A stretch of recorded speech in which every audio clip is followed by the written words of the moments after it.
Good evening. We start tonight's program by talking about defense spending. Nothing very unusual about that. People do that a lot these days, but the way we approach the subject is very unusual because we present the views of a man who challenges assumptions.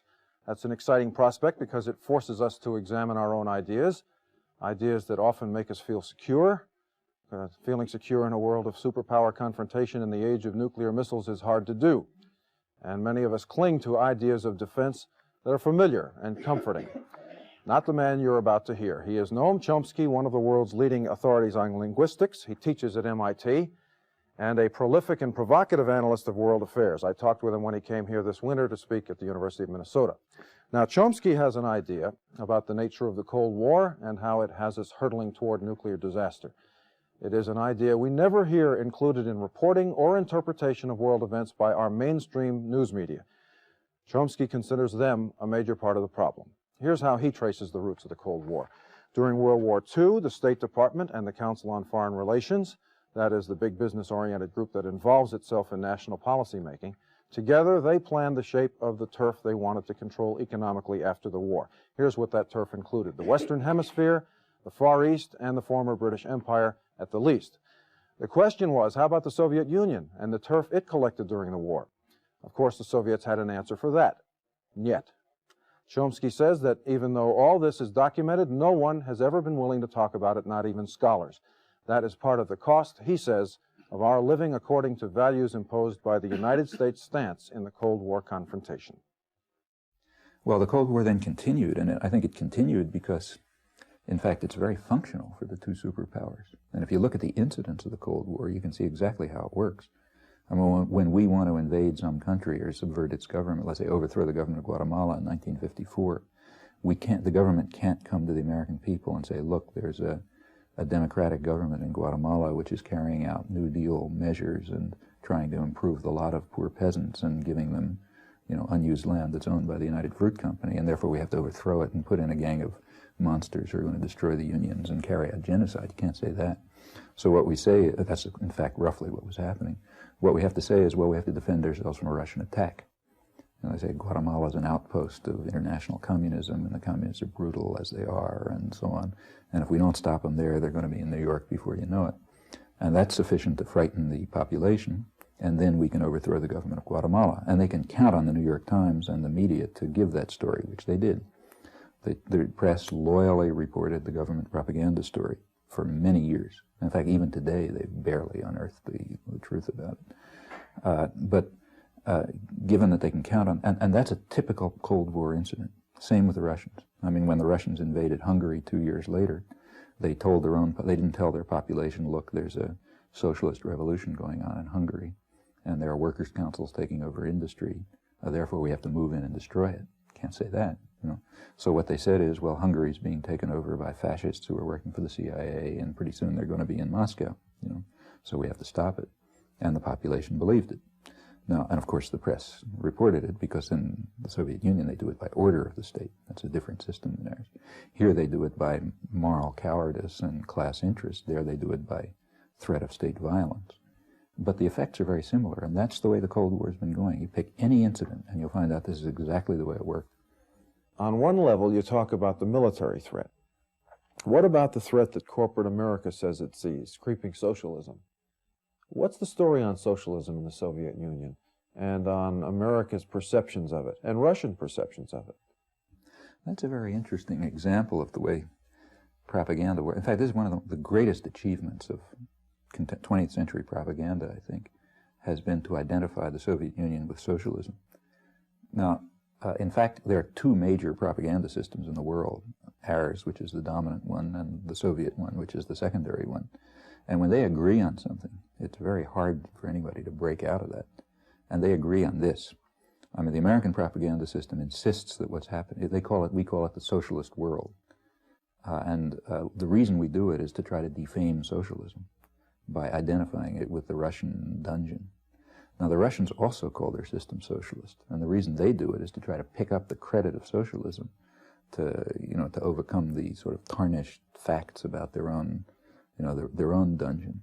So, for different reasons, both propaganda systems want to identify the Russians with socialism. In fact, The Soviet system, and this goes back to 1917, is diametrically opposed to socialism. I mean, the minimal property that any socialist system was supposed to have was control by producers over production. That's the essence of socialism. That means that workers take control of production, decide how it's done, determine the conditions of their work. In fact, the whole meaning of socialism was to extend the concept of democratic control to the workplace. I mean, the first thing that Lenin and Trotsky did after the coup, which we call the Bolshevik Revolution, it was really just a coup, first thing they did was to destroy all the workers' councils, to destroy the Soviets, to destroy the factory councils, and to institute what they called militarization of labor. That is, elimination of any degree of worker participation in production. And that was literally the first act of the revolution, so-called revolution, coup, actually. It was really a counter-revolutionary coup, the Bolshevik Revolution. But of course, again, see, they call it a revolution, we call it a revolution for opposite reasons, because we want to defame the concept of popular worker revolution, and they want to appeal, they want to exploit the prestige associated with revolutionary socialism. But the whole thing's just a fraud, fraud from beginning to end. And both sides can persist in it. When there has been any authentic socialist development anywhere, we've all opposed it. Every single case. I mean, for example, there was a popular socialist revolution in Spain in 1936. The Russians and the Americans and the British and, in fact, the Nazis combined to destroy it. Okay, both sides are in business to survive and grow. Why doesn't the United States cut a deal with the Soviet Union? Well, we actually have a deal. I mean, the Cold War is a kind of a deal. It's kind of a tacit agreement. Yeah, but there are nuclear weapons. Yeah, but we see that we need too. And both sides need it for their own reasons. I mean, I don't want to make it sound as if they're sort of sitting down and planning this. It just, it continues because it satisfies interests. Now, it's also dangerous. They're in conflict. And at the same time, while they're in opposition, they're also cooperating. The point is that, as I said, the Cold War system, this idea that there's this great enemy, the great Satan, which is, the evil empire, which both sides exploit, that's the way they terrorize and control their own populations. And nuclear weapons, incidentally, are, in part at least, a method of controlling your own population. I mean, every state wants nuclear weapons. And one of the reasons is that the mere possession of nuclear weapons extends and increases the power of the state over its own population. If you have nuclear weapons, you have to have a secrecy system. You have to have police. You have to have authority which is impenetrable. That's just what governments want. They don't want to be perceived. So, for example, take the Reagan administration, which is by no means conservative. I mean, it's sort of proto-fascist in a way. And one of the things the Reagan administration has tried to do is to prevent. See, it's supposed to be their pretense is that they want to break down big government. The actuality is exactly the opposite. One of the things they've tried to do is to protect government from scrutiny. Let me interrupt you for a second. There are probably thousands of people listening to you right now who just heard you say proto-fascist, and they think that this is the freest country in the world. What do you say to people who criticize you for criticizing the freest country in the world? I'm talking about the administration. I'm talking about the instincts of the administration. What they want to do is prevent this from being the freest country in the world. It is, in fact, the freest country in the world. It's the country in the world that has the most open acts, in which the government is least able to protect itself from scrutiny and is least able to exercise violence over the population. Among the countries in the world, at least the major, I don't know, Luxembourg maybe, but among the major countries in the world, this is the freest in this sense.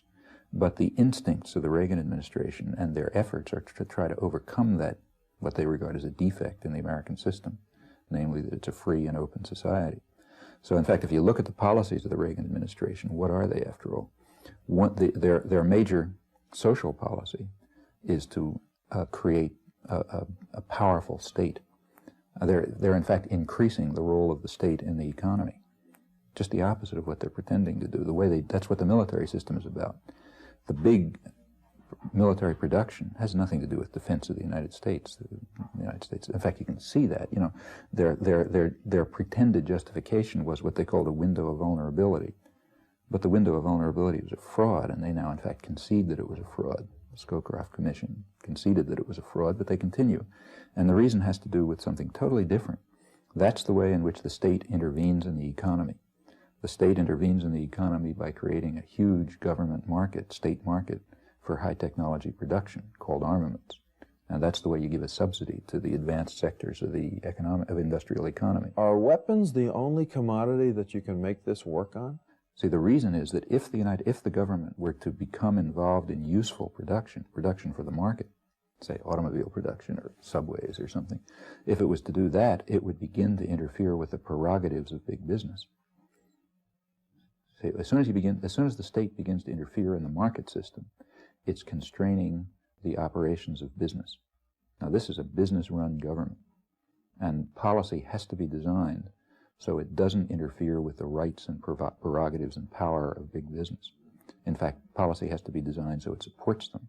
The government is basically a support system for big business. Now, the point is that, and you see, that's why the government is going to always be involved in waste production.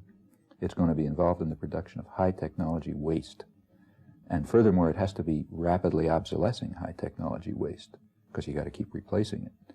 And furthermore, the taxpayer's got to pay for it, which means the taxpayer has to have a reason for paying high-technology industry to produce waste. Now, that's a tricky set of constraints.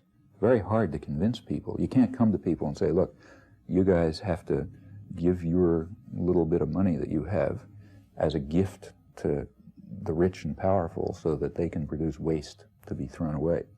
You can't say that. When the Reagan administration came in early 1981, you could predict at once, well, I mean, I don't say this in retrospect, I was writing at the time, that they are going to seek confrontation everywhere. And the reason they're going to seek confrontation everywhere is for the same reason the Kennedy administration did, because of their domestic program. Their domestic program is one of militarization of the economy, an increase of state power, an increase of state repressiveness. The only way to achieve those domestic programs is with an external threat. And therefore they're going to seek an external threat everywhere. They're going to seek confrontation everywhere. And that's exactly what they've been doing. Before we meet our invited guests, I'd like to get some response from the audience. You ever heard anything like that? Well, I think Noam Chomsky is extremely articulate. I myself am most interested in how much of our defense spending really goes to defense of the United States as opposed to application of control around the world, and he sort of alluded to that, but didn't help me. I was hoping some of your guests will do that. How about you? Well, I was not really amused by Noam Chomsky's position, even though I don't have any class interest in the defense industry. I have no financial interest.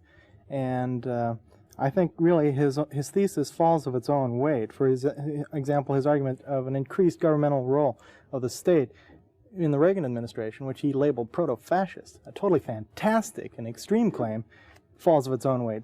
We've reduced revenue sharing, we've reduced education funds, we've reduced domestic pork barrel spending, and, you know, his claims are just totally counterfactual. Okay, who wants to respond? Another response to what you just heard? Yeah. At the same time, we increase government spending through the military. That's exactly what he's talking about. You take it away from people in the form of education and welfare spending, and then you give it to the corporations.